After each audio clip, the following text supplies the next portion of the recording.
BJP.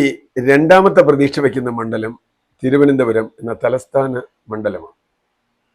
ഒരു sitting മന്ത്രിയെ അവിടെ ഇറക്കിയിരിക്കുന്നു. വേറൊരു മന്ത്രി അപ്പുറത്ത് മത്സരിക്കുന്നുണ്ട് ആറ്റിങ്ങൽ. പക്ഷേ അതിനേക്കാൾ പ്രധാനമായി ഫോക്കസ് എന്ന് പറയുന്നത് തിരുവനന്തപുരത്താണ്. അദ്ദേഹം വലിയ ടെക്നോക്രാറ്റാണ്, അദ്ദേഹം ബിൽഗേറ്റ്സിന്റെ സുഹൃത്താണെന്നൊക്കെ പറയുന്നുണ്ട്, നമുക്കറിയില്ല. അതെന്തായാലും അവിടുത്തെ വലിയ മധ്യവർഗത്തിലെ പ്രത്യേകിച്ച് യുവാക്കളെ വലിയ തോതിൽ ത്രസിപ്പിക്കുന്ന ആളാണ്. പണ്ട് ശശി തരൂരിന് കിട്ടിയ വോട്ട് പോലെ ത്രസിപ്പിച്ച് യുവാക്കളെ ത്രസിപ്പിച്ച് കൂടെ കൊണ്ടുവരും എന്നൊക്കെ വലിയ ആഘോഷമായിരുന്നു.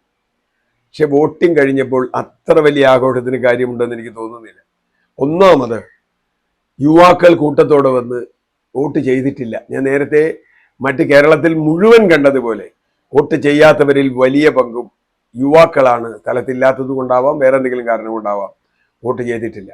അതുകൊണ്ട് രാജീവ് ചന്ദ്രശേഖരനെ എങ്ങനെയെങ്കിലും വിജയിപ്പിക്കണം എന്ന് വിചാരിച്ച് തിരുവനന്തപുരത്ത് യുവാക്കളോ മധ്യവർഗക്കാരോ ഇറങ്ങിയെന്ന് എനിക്ക് തോന്നുന്നില്ല. രണ്ടാമത്, രാജീവ് ചന്ദ്രശേഖരന് ഭൂരിപക്ഷം കൂടുതൽ വോട്ട് കിട്ടും എന്ന് പ്രതീക്ഷിക്കുന്ന നഗരമണ്ഡലങ്ങളിൽ, അത് വട്ടിയൂർക്കാവാണെങ്കിലും കഴക്കൂട്ടമാണെങ്കിലും തിരുവനന്തപുരമാണെങ്കിലും വലിയ തോതിൽ വോട്ട് കുറഞ്ഞിരിക്കുകയാണ്. പോളിംഗ് കുറഞ്ഞിരിക്കുക. പോളിംഗ് വലിയ കാര്യമായിട്ട് കൂടിയിട്ടില്ല എന്നല്ല, കുറഞ്ഞിട്ടുണ്ട്. അപ്പൊ അങ്ങനെ ഒരു ആവേശമൊന്നും അവിടെ കാണാനില്ല.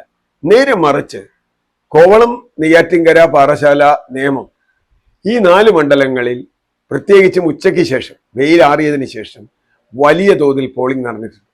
തിരുവനന്തപുരത്തെ സംബന്ധിച്ച് സാധാരണ തന്നെ പറയുന്ന ഒരു ജോക്കാണ് 3 മണി പോളിംഗ്. 3 മണി പോളിംഗ് എന്ന് അവിടുത്തെ പത്രക്കാരും സാധാരണ ആളുകൾ രാഷ്ട്രീയ നേതാക്കൾ പറയാറുണ്ട്. ആ 3 മണി പോളിംഗ് ഇത്തവണ വളരെ കൃത്യമായി തീരദേശത്ത് നടന്നിട്ടുണ്ട്. ശക്തമായ പോളിംഗ് നടന്നിട്ടുണ്ട്. ഇനി അതിന് പല കാരണങ്ങളുണ്ട്. ഒന്ന്, ഇപ്പൊ വിഴിഞ്ഞം പോലൊരു പദ്ധതിയുമായി ബന്ധപ്പെട്ടുണ്ടായ വിഷയങ്ങൾ, അത് ബി.ജെ.പിക്കും CPM-നും എതിരായി വന്നിട്ടുണ്ട്. അതിനേക്കാൾ പ്രധാനമാണ് ഒരുപക്ഷെ വളരെ കൃത്യമായ അവിടുത്തെ സഭയെടുത്ത മതേതര നിലപാട്.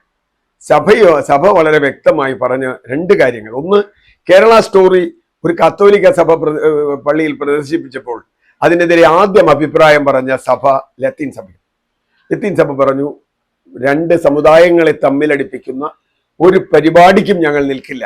കാരണം കേരളം എല്ലാ സമുദായങ്ങളും ജീവിക്കുന്ന ഒരു സ്ഥലമാണ്, പ്രത്യേകിച്ചും തീരദേശത്ത് ന്യൂനപക്ഷങ്ങൾ പല വിഭാഗങ്ങളുണ്ട്, ഹിന്ദുക്കളുമുണ്ട്.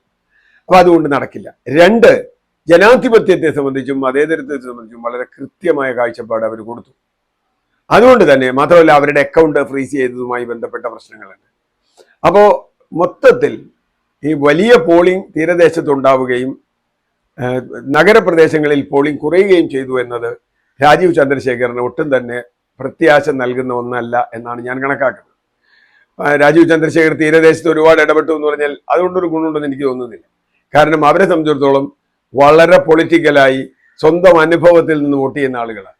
മത്സ്യത്തൊഴിലാളികൾ വലിയ ദുരന്തത്തിലാണ്. അവർക്കെതിരെ സർക്കാർ എന്തൊക്കെ മാർഗങ്ങൾ ചെയ്തു, കേന്ദ്ര സർക്കാരും കേരള സർക്കാരും, അദാനിക്ക് വേണ്ടി എന്നതൊക്കെ അവർക്കറിയാം.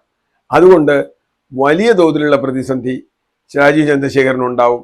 രാജീവ് ചന്ദ്രശേഖർ 3-ാം സ്ഥാനത്ത് വരെ പോയാലും ഞാൻ അത്ഭുതപ്പെടില്ല ഈ തെരഞ്ഞെടുപ്പിൽ എന്നാണ് എൻ്റെ ഒരു കണക്കൂട്ട്.